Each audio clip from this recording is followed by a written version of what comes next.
Thank you for joining today's Diverse Talk Live, sponsored by Tableau. My name is Sydney Reese, and I will be your host today. All participants are in a listen-only mode. After the conversation, we will have an audience Q&A session. Please type your questions in the Q&A panel at the bottom of the screen. Participants only see their own questions. For technical assistance, please also use the Q&A feature to reach me. We are recording today's session and will send out the recording to all registrants. And now it's my pleasure to turn the program over to Ralph Newell from Diverse Issues in Higher Education to moderate today's discussion. Welcome, Ralph. The floor is yours. Thank you. I welcome all of our attendees and our distinguished panel of guests who I will introduce shortly. We're having housekeeping items. Two of our panelists aren't able to get in yet, so hopefully they will be able to join us and we will continue from there. But I also want to thank today's sponsors, Tableau. And we did a series of podcasts earlier this year that were sponsored by Tableau on data. So I would implore you to go to our website, diverseeducation.com, and click on podcasts and listen to the episodes, Why Are Data Skills Important, from July 20th, and Closing the Data Skills Gaps with Dr. Melody Goodman on July 27th. Dr. Goodman said during our talk that data had surpassed oil as a commodity, which initially I found shocking. But after I thought about it, I totally believed it. So looking at today's organizations and companies, they all collect, store, analyze consumer data in their own databases to help them predict customer behavior with the intent of providing better customer service and or increasing revenue. However, there are not enough people qualified to collect and, more importantly, properly analyze the data, in particular, people of color. But, we aren't going to solve this problem in an hour, but let's have some dialogue to help us learn some of the best practices to help ensure we get students of color in the pipeline and the tools instructors need to help them be qualified. So first, I'd like to introduce Asmita Mahanta. She's a master's student at the University of Texas at Dallas. She's majoring in business analytics. She works as an associate analytics consultant with Spring ML Inc. in Dallas. And there she's leveraging Salesforce CRM analytics platform and Tableau. She's passionate about data analytics, and she hopes to find a career, working in this area. But she likes to help her customers in areas of problem and feasible areas of problem and provide feasible solutions for various business problems through descriptive, diagnostic, predictive, and prescriptive analysis. So welcome, Asmita. How did you get introduced to data analytics, and what is it about data that drives your passion for it? Thank you. Thank you, Ralph, for the introduction. So as you mentioned earlier that data has surpassed the oil as a commodity. So while I was working before my master's, I realized that the current companies are currently taking data-driven decisions by leveraging their transactional data or historical data. So while I was working in my current project, and I realized that my client should take those kind of data-driven decisions. And then I realized that I need in higher education in data analytics or business analytics. And then I applied for my master's application to my university, and I was selected. At my school, I learned about various techniques in the world of data analysis. And at my school, I learned about Tableau, and that really helped me to get a good job in the data analytics market. So I believe that the people who really wants to explore the world of data analytics, who are passionate about finding a pattern among the data and finding the relationship between different factors in a data set, they must pursue the data analytics or business analytics or data science path. Thank you. You're welcome. Okay, next we have Joyce Hunter. She is described as a strategic doer and a philanthropreneur. She was appointed by President Barack Obama to the position of Deputy Chief Information Officer for Policy and Planning at the Department of Agriculture and was also the Acting Chief Information Officer. She was named by the Daily Record to the top 100 women in Maryland for 2021 and by Security Magazine as one of the most influential people in security for 2020. Ms. Hunter is on the Dean's Advisory Council for Villanova University, her alma mater, Bowie State University, and is a senior advisor to the CEO of the National Health Information Technology Collaborative for the underserved, NHIT.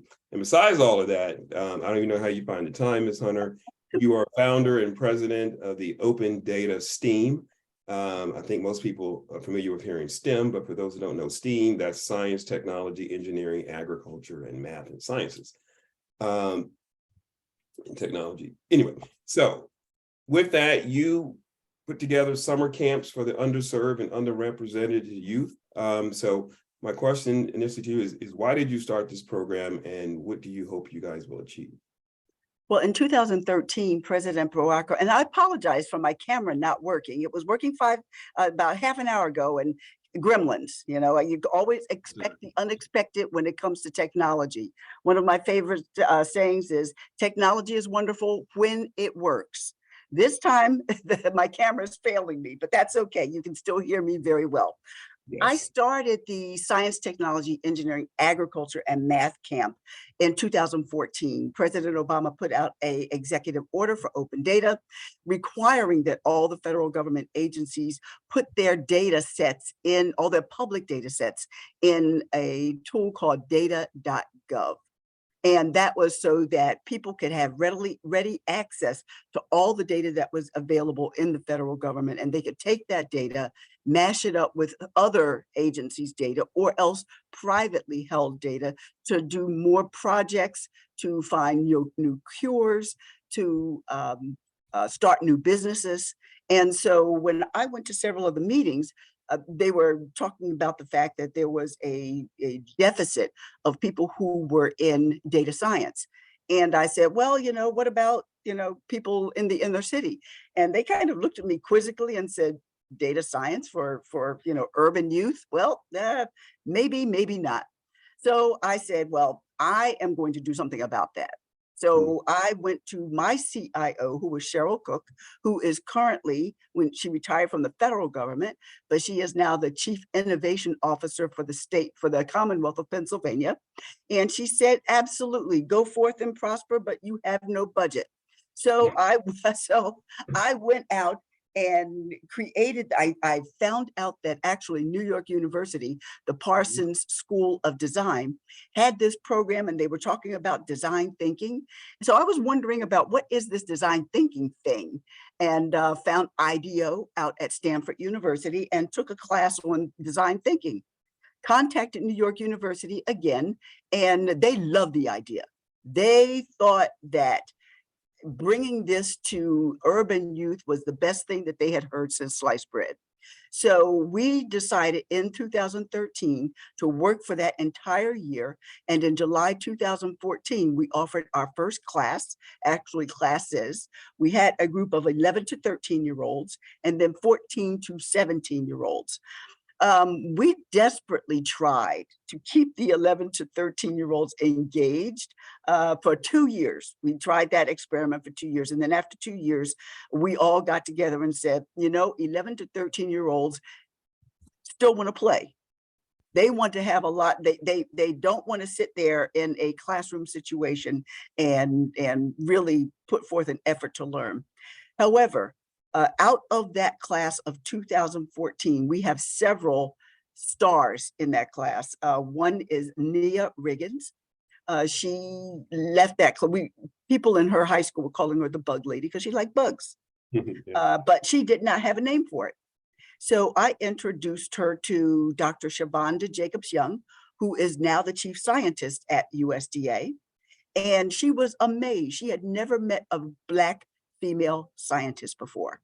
Mm. She went back to school with a new fervor and ended up getting a full scholarship to Bryn Mawr University to study biology. Is it chemical biology? It was a biology class. Right. And she is now a PhD student at University of Pennsylvania studying entomology. So you can start at 14 and become a scientist in the scientist field in agriculture. And I'll say this before I shut up. I always have interaction, and I have an organization called agcareers.com. Join the classes with the students, and regularly they have 6,000 IT jobs in agriculture that go unfilled every year because they can't find the people. I put that in air quotes. Right. Understood. Thank you. Next, our next panelist will go to Dr. Gaurav Shekhar. He is a two-time TEDx speaker and the program director of the Graduate Business Analytics Program for Flex and Online at the University of Texas at Dallas. He's also an assistant professor of instruction in information systems area. He was recently named as the 40 under 40 data leaders for 2022 by CDO magazine, which is published by MIT. So, Dr. Shekhar, you've been using Tableau as part of your instruction for a number of years now. How do you teach students to tell stories using data? Thank you so much, and thank you for this opportunity to come and speak and also learn from my honored co-panelists here. You all have such great experience, and I'm sure all the audience will learn from this. Tableau is a very fascinating tool, or data visualization is a very fascinating field. For my students, the first question always is, what do they like the most? And everybody loves stories. Right. Everybody loves making a meaning of something that they could not. At the start of the semester, I asked them, what are some of the things that they remember from their childhood? And 99% of the time, it is a story that they remember. One of the things that I found missing to an extent was the fact that, we are in a very data-driven world. We have a lot of data around us, and there is no question about that. The question is what to do with all this data, or how can they really make effective use of their skills to tell stories to people who are decision makers. Mm-hmm. So the way Tableau is integrated in my course, and I started with the undergrad students and then later took it to the graduates as well. We have other colleagues at the university that teach it, but the whole the direction in which students go is yes, learn Tableau from a technical standpoint, like how to use it as a tool. Mm-hmm. But then I tell them that when you're using something like Tableau, don't think of yourself as a data analyst. Start thinking of yourself as a data artist. Mm-hmm. You're making art using a visualization tool like Tableau. Look at the data. Let's pull data from one end of the string and try to understand what is there and try to create something meaningful out of it. The best thing that I see with these students is, there is always this fear that things are very difficult to do. You cannot really create good stories. You cannot create good visuals. But over a period of time, the confidence that grows because they are able to use the tool efficiently, the class ends with a presentation on which they have worked for 16 weeks. And it's no longer the presentation that they were talking about in week 1, 2, 3, or 4. They're trying to tell a compelling story, which is embedded in Tableau. And that whole art of developing stories, that whole art of synthesizing data and making it easy to understand for others so that they can make decisions is what students learn in the class. And yes, of course, a lot of them end up attempting different types of Tableau certifications as well. But the idea is simple. As we are progressing ahead in our future, we are in a more data-centric world. And I think Tableau should not just be a data visualization skill. It should be kind of the way we think of soft skills or life skills. If you are touching technology, you should somewhere have that ability of crafting those stories. And that's where Tableau really helps my students. Thank you. Thank you. And, last and definitely not least, we have Sam Mickens. He's I'm gonna call him, he's a Rattler, former Rattler from Florida A&M, who currently is with Salesforce. And he's a Tableau Principal Solution Engineer. But prior to that, he was a former K-12 data analyst. So Sam, to you, I want to know, what are some of the ways institutions and faculty can incorporate data skills across campus from your view? Hey, I appreciate the introduction, and never a former Rattler, once a Rattler, always a Rattler. Oh, okay. I'm sorry. I'll stay with that. But to answer your questions, can you repeat that one time just so I can give you a good direct answer? Your question? Yeah, I was going to say, what are some of the ways that institutions and faculty can incorporate data skills across campus? Not just in the classroom, or if there are other applications. That's a very good question, and that's one of the reasons that I left my previous 10 years of 18 years working in K through 12 to come over to Tableau, because what Tableau does, it's not just a data visualization tool, right? I like to think of it as it's a living, breathing organism that allows you to do a lot of stuff with data, connect to data, visualize data, chart data, break down data. So from a Tableau instance, you can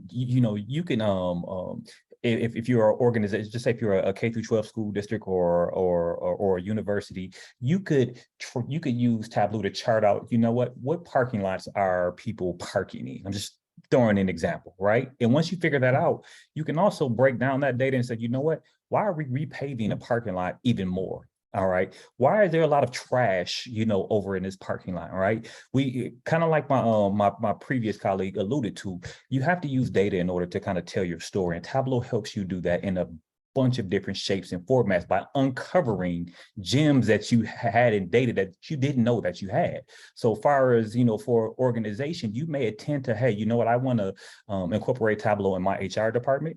And you're working on some visualization dashboards and things in your HR department, but you have an academic department, you have a finance department, and this platform can handle everything, whether it's, mapping, charting. So there isn't really a problem that, I've come across that with data that I couldn't, use Tableau to help uncover. So one of the things that I say is, hey, let's try it, bring it in, you know what I mean? Look at one problem inside of your organization, then you'll be uncovering problem after problem or solution after solution after solution, once you implement, one of the various, things that, Tableau has, under its hat, from whether being an ETL tool or whether being a visualization tool or whether just uncovering hidden gems, with data. You said a word that I wasn't familiar with, and maybe making the assumption others aren't. What is the ETO tool? So, I like to say this, in data is boring, right? So an ETL tool is like you're a makeup artist, right? You get data, you get a bunch of stuff, you get a bunch of numbers. What that does is it transforms dirty data or unclean data into data that we can actually use, right? And that's all a part of the tool. So we get data in a format that isn't pretty, that it has inconsistencies, K through 12 have bad student numbers, and other and things of that such. So ETL just means to get data in a format that everyone can use and everyone can understand before you start to make a visualization or something out of it. Okay, thank you. Dr. Shakar, do you have anything else to add to that as far as how we can get data, more used on campus? Absolutely. And the minute you said ETL, my ears started burning, because exactly the whole process of processing data from the source it is collected to clean it, provision it in a way that some analyst can really make sense of it and put it in the shape that, a good story can be crafted. I think I tell my students one thing when they deal with data, that either deal with good data, because there is nothing called partial data. There's nothing called bad data. Bad data is as good as no data. Right. So the health of the data is very important. And again, you can make a lot of glossy visuals and you can do a lot of good stuff, but you cannot tell a compelling story if you have the wrong information out there. I'll just give an example, which I give to a lot of people. United States of America, United States, US, USA are not 4 countries. It's the same country, but you need to tell your tool that it's the same country. And that's what when we talk about dirty data, I mean, sometimes my students ask, what is really dirty data? And I'm like, well, don't think of it as something that has dirt accumulated. Well, this is the dirt. Inconsistency that we are talking about, data integrity issues that we're talking about is what the dirt is. So I think people who are trying to learn the skill of data visualization, digital storytelling, should also learn how to provision this data from a source to the point where it can be consumed by a visualization software. I think that's a very essential skill because it's like, you know how to present it, but you don't know how to craft it. And really, by crafting that data, you really augment your visuals very well. So I definitely agree with Sam. The minute you said ETL, I was like, wow, he's talking my language there. And it's very much like having 2 versions of the same thing. So, you know, and just like you were talking about, Professor, you have same thing with nomenclatures. So you have, you know, John W. Walker, you have J. Walker, then you have, but they're all the same person. And the challenge that people have is that they're not consistent. And it's the difference between the two fairy tales, right? You can have the Disney version of the fairy tale, or if you really go back and look at the original Grimm's Brothers fairy tale, it's the same fairy tale, but 2 separate endings. And that's what you end up having with dirty data, so to speak. You have the same story, but you have 2 separate endings, and all depending on the outcome that you are looking for, you've got to make sure that your data is accurate, consistent, and complete. Exactly. Okay, no, thank you. Thank you very much. We had a question that came in from one of the early registrants for the program, wanting to know what are the career opportunities for those with data skills. So I want to direct that to you, Ms. Hunter, since you are working, you know, getting kids in the pipeline. So I'm sure you're telling them what the opportunities are. So if you could share that with us, that'd be great. Absolutely. Like I said, mentioned before, we always have somebody from agcareers.com come in and talk about the opportunities in IT that are available. One of my other students from the 2015 class of the STEAM camp is now he writes the programs. He's a computer analyst for the autonomous vehicle division of John Deere R&D. So he is out in Iowa. He graduated from, I can't remember whether it was Ballou or Eastern in Washington, DC. And he went to Howard and had really no prospects. He was a computer science major and came out of school and was looking for a job. And finally, he called me and I said, look up agcareers.com. He did, found the job, had to talk his mother into letting him leave DC to go to Ames, Iowa. But so there's data analyst jobs, there's computer programming jobs, there's now that agriculture is the internet of things, everything is connected from the planters and the tractors to the field offices for USDA, back to the corporate headquarters, all the way through to the Chicago Board of Trade, where they do the crop analysis for the trade markets. Everything is connected. And so there are jobs everywhere. 6,000 jobs a year in agriculture IT are available. Then you switch over to athletics. So I have the science, technology, engineering, athletics, and math camp. And take a look at the back offices. When they are doing those drafts, if anybody has not seen or seen the movie or read the book Moneyball, go do it. Absolutely. That's where, yes, because now do you think that Howie Long, James Brown, or any of the rest of them make up their own analytics that they're spouting off. I call them the sport talking heads on Sunday. You Right. really think they're back in there? No, they've got young people who are interested. Maybe they don't play sports. Maybe Mhm. they can't play sports. They were injured.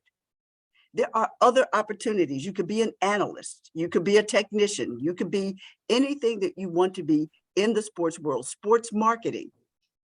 So Right. there are jobs available in both agriculture, engineering, athletics, and energy. So what I'm hearing from you, it doesn't really matter what career field you're in, that there is data in there. It Yes. can be used. Ms. Mahanta, I wanted to go to you just, as a grad student, where are you going with data? How do you see your career going? What are your plans and how you want to use it? So I am currently doing mostly the descriptive and the predictive analytics. So mostly I'm collecting the data, cleaning the data. As Professor mentioned that there could be 4 versions of USA. So for example, I am so using the Tableau data prep, I usually make into one nomenclature, for example, USA instead of 4 copies. And I try to make good visualization that I can tell the story about what the data set and what actually it's trying to explain. And then I believe that and then using the predictive analytics, I also try to picturize what's going to be in the future using the data that I just analyzed. And also I am in the path of since I am working in the Salesforce platform, I am more into analyzing the sales data of the customer, and then I am trying to help them do their revenue revenue forecasting or their sales forecasting using Tableau and CRM analytics. So I believe that what I visualize as my career is that using these technologies like different analytics tools like Tableau, I believe that I could go far away in this field. Okay, good. Ms. Hunter, I'm going to go back to you. You have your program for college and high school students and instructors, dealing with STEAM issues, STEAM issues. I'm familiar with a number of other programs. Like I mentioned earlier, we did a podcast with Melody Goodman. She was talking about the program she has out of NYU. What can you guys do as people leading these types of programs to increase the awareness of the needs of data science, in particular to students of color and other underrepresented populations? You're muted, Ms. Hunter. You're muted. Sorry about Somebody always does that, right?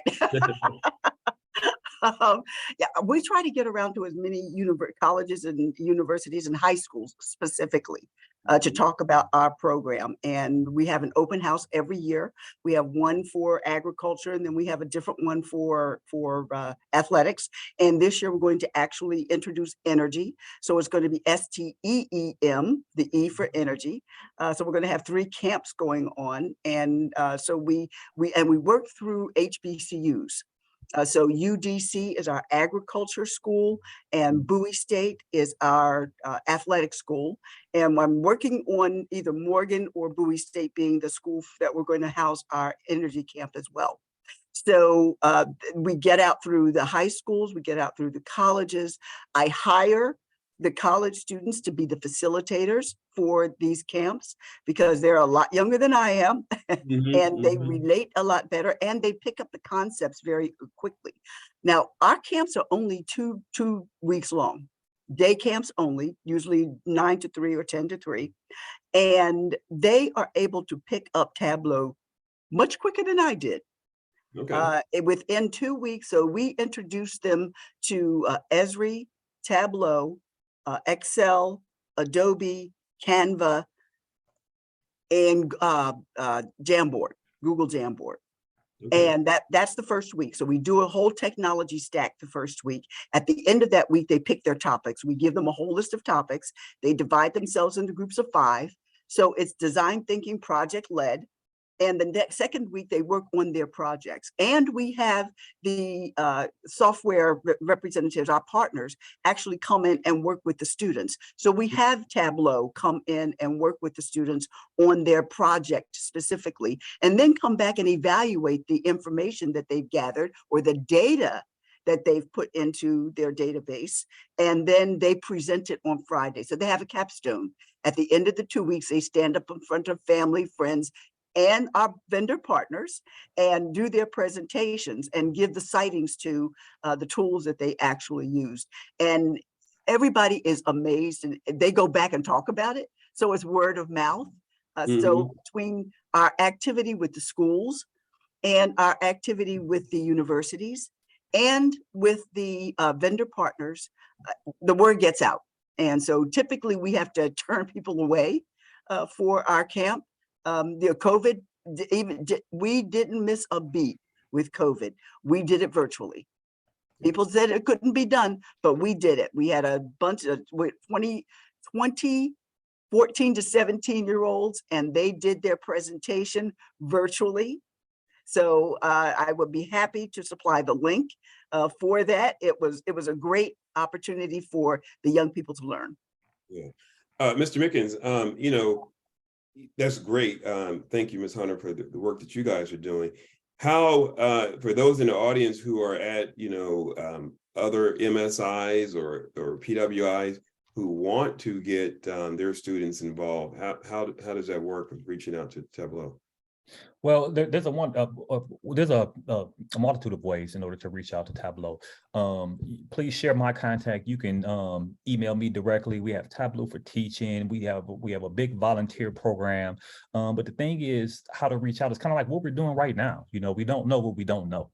You know, we have to be individual ambassadors for not only our careers, but for our young students and young men and women, no matter where they, you know, attend or, you know, go to school at. And just think about this. She talked about the movie Moneyball today. Just think about how data has changed football. Every week, you know, you'll watch football and, you know, for me, it was just, hey, on 4th and 1 or 4th and 2, you punt. Now they have a whole analytics staff, you know, right there live, whispering in the coach's ear, telling them, you know, what you can do. So I know I kind of alluded away from the question a little bit, but just reach out. You know, we are here. Anyone with the, you know, I'm literally wearing a Tableau hat, but wearing a Tableau hat will be glad to show you, you know, what we do and, you know, what we have over here at, you know, Tableau/Salesforce. One of the most powerful things about this career and about working with data is you can do it anywhere. You know, you can be flexible. You know, I've had calls today with people on the West Coast already, people on the East Coast, people on Central Time, and now I'm here present, you know, on data right now. So the days of, you know, sitting behind a brick and mortar all day and, you know, waiting for someone to give you some data and you're working on a pivot chart and some crazy stuff, those things are over. You know, those days are over. So just reach out to any of us, to myself directly, to, you know, any of the panelists, and, you know, we'll talk, you know, how to, you know, work with data and get you in the field, you know, until you're blue in the face. All right. Ms. Mahanta, you know, I noticed that you know, part of your credentials, you are a Tableau ambassador.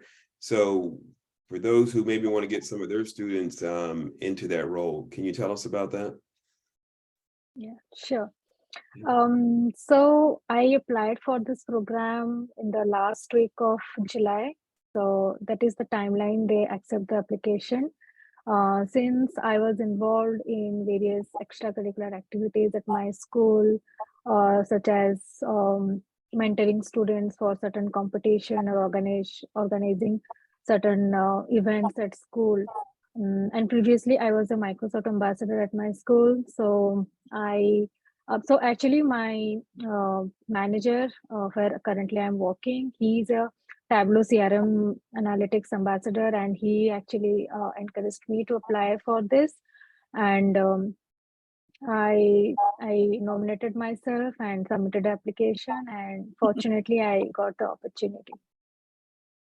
Oh, okay. So yeah, so So being an ambassador means like helping the community who seek help, to inspire people to learn data skills, to use Tableau and other such tools and softwares that basically help Mhm. people like me to make their work easier. So, Gotcha. Okay, thank you. thank you. Another, pre-question that we had, and I want to direct this to you, Mr. Mickens, was from some of the I think some K-12, actually it was some K-12 teachers and also some college instructors who were asking about how can one get certified on training and curriculum for teaching data skills. So, well, let me tell you this. I was in K-12 at the wonderful Grand Rapids Public School District for nearly 18 years in a variety of roles. I worked in and out the data department, in and out the IT department, a bunch of other things. And I was trying to cross over, into, working with data a little bit more. And Tableau has a wonderful certification program for Tableau Desktop, Tableau Server, where the process is very inexpensive. I think I spent $150 on some research materials right on Tableau's website. Took a test. The test was maybe $150, $200. Let me tell you this was the best $300 investment that I made that I can think of, because I have a degree from Florida A&M University in CIS. The moment that I coupled that with the data certification that I got from Tableau, I'm wearing my Tableau hat proudly. I don't even check my LinkedIn anymore. By having that data certification at $150 I spent in working maybe 2 months to study, I wasn't every day. It was the best thing ever. So people say, hey, these certifications, do they really work? If you get a certification that you spend a couple $100 on, which is a pair of shoes nowadays to a bunch of youth right now, trust me, and most times you'll be in position to maybe double and sometimes triple your salary, not including everyone that wants you to break down some data or show them this and that, just by having that certificate with you. So hey, 150, couple $100 seems like a lot of money, but that you'll walk through, telling stories, you'll walk through building visualizations, you'll walk through what an ETL tool is, you'll walk through, terms like lineage and, what these things mean. And the next thing you know, you're speaking about them and you're like, hold on, what did I just say? And you're all from a great certification, and you pretty much change your life and you can do it from home. Right. Ms. Hunter, I mean, I'm thinking about the students that you work with, in particular, the ones that are in college. As Mr. Mickens talks about, okay, $150, $200, you can get certification. So, again, I know you said earlier, you put in the air quotes, people can't find people, but what are the biggest challenges you're seeing from a data skills standpoint that's affecting students of color as they try to enter this field out there? Lack of knowledge. Lack of knowledge. Okay. Basically, lack of knowledge. Like Sam said, you don't know what you don't know. Mhm. And so they don't know, none of them have even heard of Tableau when they come to my camp. They don't know anything about Tableau. And by the way, Sam, I want to thank Tableau so very much. Every year from 2014 through last year, not only have they supported us with, the software and getting the students enabled and the instructors or facilitators enabled, but they also supply the young people with these cool data hats that I am so shocked. When at first, when they brought them to the camp, I said, oh, these DC kids aren't going to wear those hats. So I was so shocked. They thought it was so cool to have these hats that said data across it. And every single year, you guys have consistently provided those data hats, and they have been a big hit to all the young people. And they go back to school and they have these data hats on. And so they talk about it, and I get emails from other parents wondering, how do I get my kid in this class? So it's word of mouth, because they don't know what they don't know. This year, my plan, as I said, is to actually physically go to the high schools in the DMV and actually talk about the summer program and the tools that they use in order to expand our visibility. Yeah. As we talk about this, again, I'm starting to see that, there is a science of data science, and learning all that, but it's applicable across like every discipline, every career.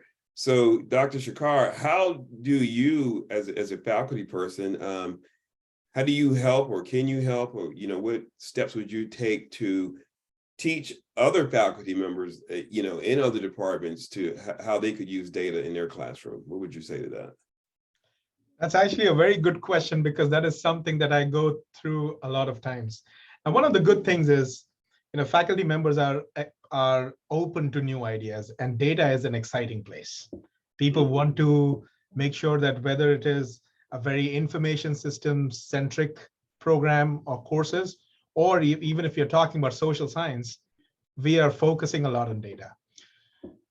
We are right now in a new revolution, and I call that the low code revolution, which means that you don't really have to have very deep understanding of programming, and you need to know how you can leverage the abilities of a tool to provision things like a visualization or data. And I think that is making it easier for people to accept using data or being data focused with their courses.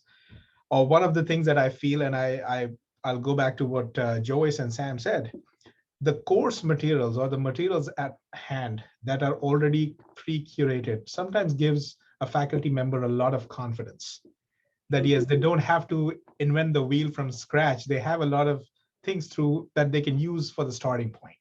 I myself, to be honest, a lot of stuff that I teach in my class has been created by myself, but then I did not start from zero. I did have some baseline that I could build upon. And I think that is very attractive to faculty members. But the other thing, and this is a message to any faculty member out there, is, as I said before also, we are continuously moving into a more and more data focused world. Everything, whether you like data or not, is going to be around you, and you'll be, forced is not the word, but you'll be strongly compelled to think in the language of data. So why not adapt tools like Tableau, or adapt tools which help you understand that language? For a moment, let's put it this way. Let's say that you make, you like a person. It's a good person. You want to make this person your best friend. And this best friend speaks a very different language. You will not drop on the friendship. You will try to either learn that person's language, or you'll try to invent something with which you can communicate. Data is that language. And platforms like Tableau make sure that we talk. We might be in different geographies, we might be in different regions, but we are looking at the same data. Whether you call it United States or Etat Unis, you're talking about the same country. I mean, just saying. So I think, and the fact that, like, for example, I like the Tableau Academy, the e-learning that's out there, or the fact that I was, in fact, just an hour ago telling my students one thing, that you're very fortunate that you're at an educational institution and you are trying to use Tableau, because if you were a corporate user, it's an expensive tool. But because Tableau and companies like Tableau think very responsibly about how they're supporting communities, people like me, people like Joyce, we all can have that access through which we can empower our students. And one thing that both of them, in fact, all three of you mentioned was, I think we need to make, we talk about a lot of great skills. We talk a lot about a lot of cutting edge technology like that. I think it's about making it simpler. Because when it's simple, people trust it and adapt it. There is no, you don't get additional brownie points if you go and talk to somebody and tell them how good you are at all these difficult things in life. They won't get attracted to it. When you tell them that, it was such a big mountain, and here are the 2 wheels I used to move the entire mountain, the next question they will ask you is, how can I get access to those wheels? So I think with tools like Tableau, we are making that whole process of teaching people to think like data and talk data very easy. And that is what, whether it's a student, it's a faculty member, or anybody who's not even touched a computer, would still find a lot of acceptance, because we are trying to make it easy through it. So I would say making it easy and making resources accessible are the 2 things which help people get on to tools like Tableau. Okay, no, thank you very much. I want to throw a question out to the group that came through the chat. And so let me read this to you guys. What are some effective ways to gather data that is not externally measurable?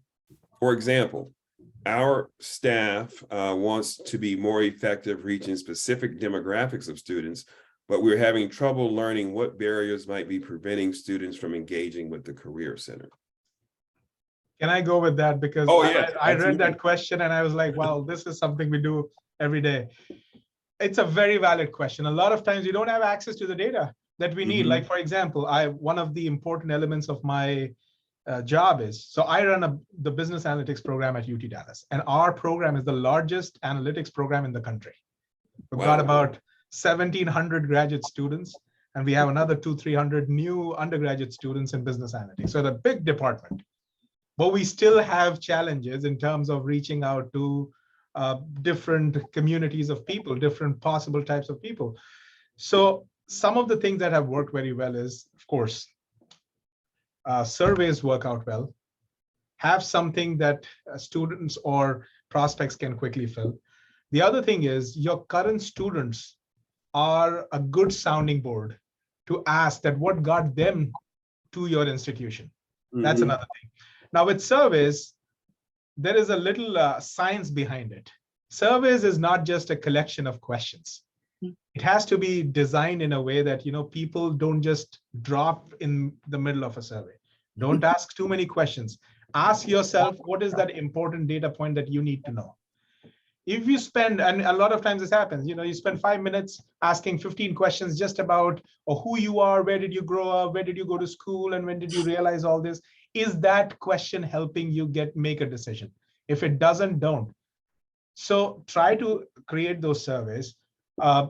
If it's possible, even recruit an external agency that might have some of this data readily available. For example, we wanted to see post-COVID, what was the kind of trend that jobs was taking? You know, this is a big question to ask. Where are the jobs after COVID? Because COVID really shook the entire system. In a good way or not so good way is another question, but it really shook it. We had to really rely on some of the tools that were available or some researches that were externally available to look at those data points. Like if you talk about, you know, in Texas, certain kind of jobs were prevalent before COVID. Is that the case still? Or has new sectors come in, etc. Those kind of things. So there are a lot of websites available through which you can get statistics. I mean, talking about job, for example, the Department of Labor, the occupational handbook is one good example.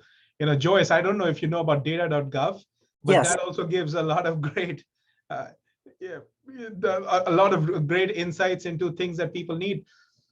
There is, to be very honest, a lot of data freely available as well. And I will take your words that knowledge is the lack of knowledge is where people feel that, well, they don't have the real data. So I think looking for those open data sets or even conducting your own surveys with your own internal folks, plus let's say if you're recruiting for a university or a school, where do you feed applicants from?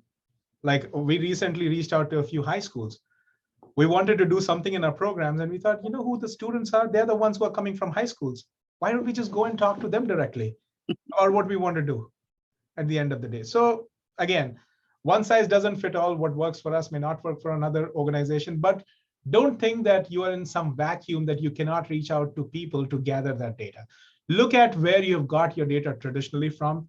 Decide what kind of data you want. Don't ask excess. People don't have the time to give you a lot of information. And then look for these openly available data sets. Just a simple Google search can get you so much. So that could be a good starting point.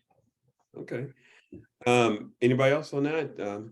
You know, interestingly enough, I think that, you know, there's the pre-COVID and post-COVID.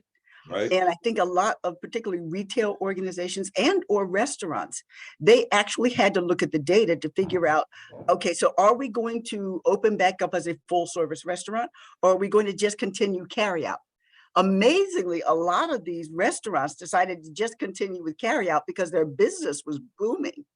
You know, there's a few, there's a restaurant in the Washington DC area in Bethesda called Founding Farmers. They Mm. had their carry out brunch where you could actually take your mimosa with you. So, I mean, it was a booming business, and they've decided to keep that based on the data that they gathered on that information. And as far as data, Professor, I agree with you. Data is everywhere. It is everywhere. And, you know, if you're a Star Trek fan, I use a Borg terminology. Resistance is futile. Yeah. All right. Ms. Hunter, I'm with you on Founding Farmers. Good place, good place. But hey, you know, you guys talked about this earlier, and I remember Dr. Goodman talked about this on the podcast. And Ms. Hunter, you make me think about this with, you know, decisions that Founding Farmers makes and other places make. And I'm going back to dirty data, you know, and taking that and making the wrong decisions. So how are you helping the students and the people who are teaching this to teach the students and others on, you know, what do you look out for? How do you know when data is dirty, you know? Because a lot of people can give you the information, but they don't know how to analyze it. So how can we help with that? Oh gosh, you know, that's a tough one. I'm going to pass that to Asma, because that is really a difficult thing. You know, when we sit there on draft day, Mhm. we look at who people have chosen, and we're thinking in our heads, now did not make any sense.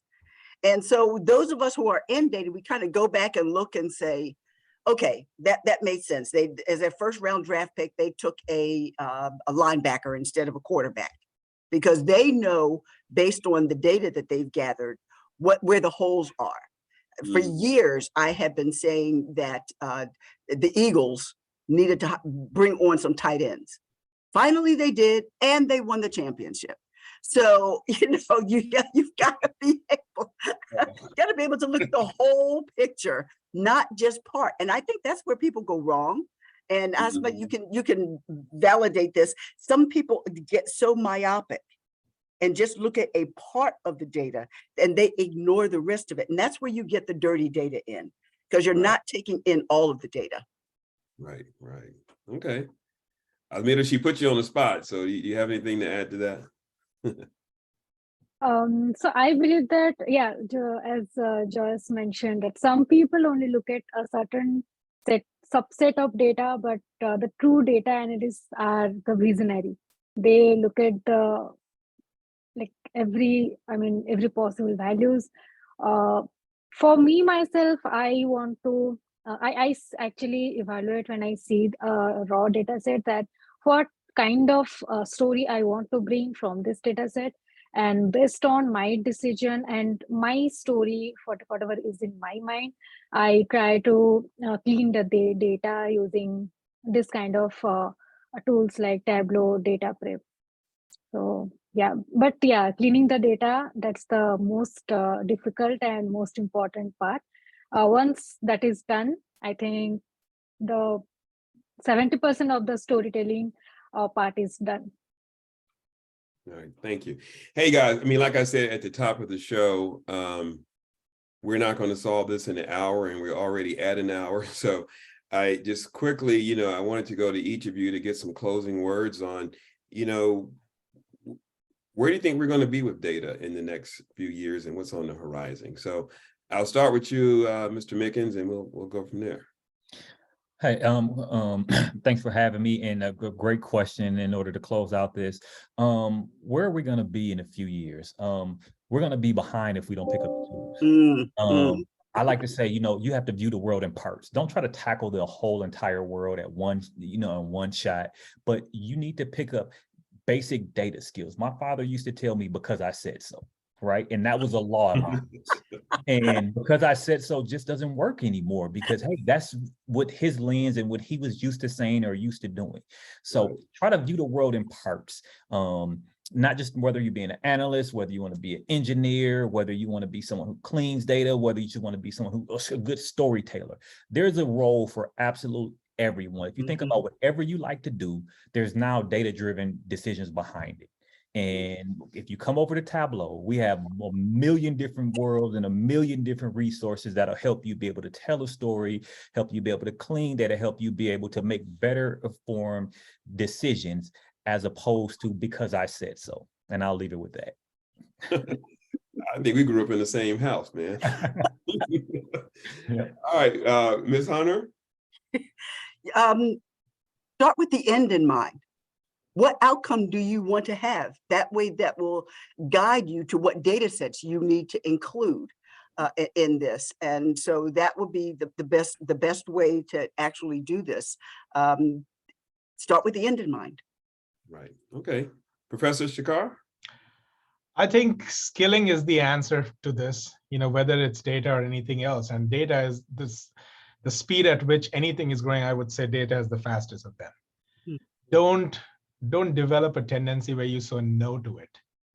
Find out what skills do you need to make it easy for you to live with it in the same world and not be afraid of it, because it's not going to go anywhere. See, a lot of times we think if we close our eyes, the fear is gone. And that's what is there with data as well. You just need to learn and figure out. And yes, I said so. Well, that is not going to be there because a lot of times, so data is technically replacing the hunches. Right. Right. The hunches need to go away because the hunches have caused us some big problems over a period of time. But we didn't have data at that point of time to replace those hunches. Now we have it. Now you have the power. You have the power to predict tomorrow with a lot of certainty. And if you still don't use it, then that's a missed opportunity. So I think skilling yourself is important. And and I want to add one thing here. Causation is not correlation. Remember that always. Causation is not correlation. We often do that. Subconsciously, we will end up doing that. Like, for example, people, when the weather is cold, they shop more, and when it's hot, they don't. The weather is not causing people's spending habits. Right. And always ask the question, and this is something I tell all my students. Ask this question: do you have the data for this? Make it your habit to ask this question: do you have the data for this? Your life will be much better because your decisions will be so much better, and people will prosper. But you know what? Data is the new baby, and when a baby is born, you don't ask the baby what's your purpose. You let the baby grow. All right. Tell you what the purpose is. So there you go. All right, Asmita, we'll close with you. Now, does Dr. Shekar really say that in class? Yeah. So I would like to advise all the students here that even if you don't accept that, you can avoid learning the data skills because it seems to be difficult for you, but honestly, it's not. I mean, for me, I learned the data visualization skills within 4 months in just one semester. And then I just invested $80, not even $150 or $200 for the basic desktop certifications. And that really, I mean, I'm very proud of myself that I took that decision to learn a very good data skill, and that really helped me to do my job at work or at school very easily. I mean, people used to write 50-60 lines of code to get a good visualization, but I can do it within 5 minutes using Tableau. So I advise students to invest, because for students, it's the e-learning, the Tableau e-learning is free of cost, and also Tableau provides the certification 20% discount for the students. So even if you don't accept the fact, but in this data-driven world, people has to accept the fact that they have to learn it and earn some credentials. It will really help them get good jobs, and it will help them make the work easier for them. So, yeah. Thank you all, and thank you, Asmita, and I thank the rest of you for giving us your time, and we want to thank Tableau for putting this together. I think every topic that we talked about, we probably could talk another hour about. So definitely stay tuned, and we will, hopefully cover these issues moving forward in Diverse Magazine or online. And with that, again, thank you guys for your time. We'll close out, and Sidney will give us our final messages. Thank you. Thank you, Ralph. In closing, we'd like to make you aware of many of the diverse resources. Create a more compassionate and empathetic community across racial, class, religious, ethnic, and all divides. Stay in the know with e-newsletters. Sign up for free, at diverseeducation.com. And versatility with Digital Diverse. Get more of everything you need with diversejobs.net. It's just been relaunched. And keep it real. A game and workshops are a fun and engaging way to start conversation and bridge the divide. And in the margins, please tune in to our podcast. And lastly, thank you for attending this Diverse Talk Live. Today's webcast is sponsored by Tableau. We help people see and understand data. For more information, please visit tableau.com.